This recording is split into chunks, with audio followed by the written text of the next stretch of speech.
আমরা আজকে চলে আসলাম মাছের আড়তে। আপনাদেরকে দেখাবো আশপাশের চিত্রগুলো এবং এখন আমরা যে দৃশ্যটা আপনাদেরকে দেখাবো সেটা হচ্ছে উপজাতিরা যে জিনিসগুলো ওনারা খায় এবং সচরাচর আমরা বাঙালিরা এই জিনিসগুলো কখনোই খাই না, এটা শুধু উপজাতিরাই খায়।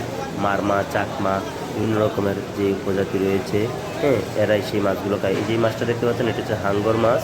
হ্যাঁ, এটা অনেক বিশাল বড় হয়। তো জালে ভেজেছে ছোট ধরনের, তার ছোট ধরনের ওরা নিয়ে আসছে, এটা অনেক বিশাল বড় বড় হয়। আপনারা কিন্তু জানেন যে হাঙ্গর মাছ বিশাল সাইজের হয়। তো এইখানে যে এই জিনিসগুলো দেখতে পাচ্ছেন, এগুলা বেশিরভাগই উপজাতিরা খায়। এগুলো উপজাতিদের মাছ। এই যে এটাও এই যে হাঙ্গরের বাচ্চা, এগুলা ছোট ছোট। আর এগুলা উপজাতিরা খায়। এগুলো ল্যাঞ্জাগুলো কেটে ফেলে আনার পরে, কারণ ল্যাঞ্জাগুলো অনেক বড় থাকে। আর এগুলো সাগরে যখন থাকে, হ্যাঁ, পানির থেকে অনেক উঁচুতে লাফ মারে, অনেক সময় লাফ মারে। এই কারণেই বড় বড় মাছ এদেরকে আহার করার জন্য দৌড়ায়, তখন তত তত লাফ মারে।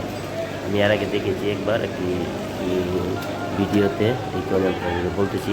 এগুলো কেজি বিক্রি হয় এখানে আপনার 400 টাকা, 500 টাকা কেজি। এগুলা একটা 7 KG, 8 KG, 10 KG, 15 KG, 20 KG এরকম হয়। বড় ছোট হয়।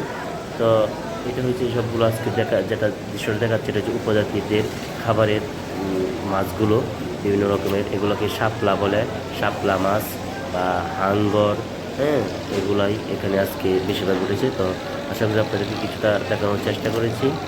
তো আজকের মতো এই ছিল আমাদের উপজাতিদের একটা খাবারের দৃশ্য নিয়ে আপনাদেরকে দেখালাম যে জিনিসগুলো কোথায় পাওয়া যায়। এটা জায়গাটা হচ্ছে অবস্থান কক্সবাজার ফিশারি ঘাটে। তো সকাল থাকবেন, সুস্থ থাকবেন, আল্লাহ হাফেজ।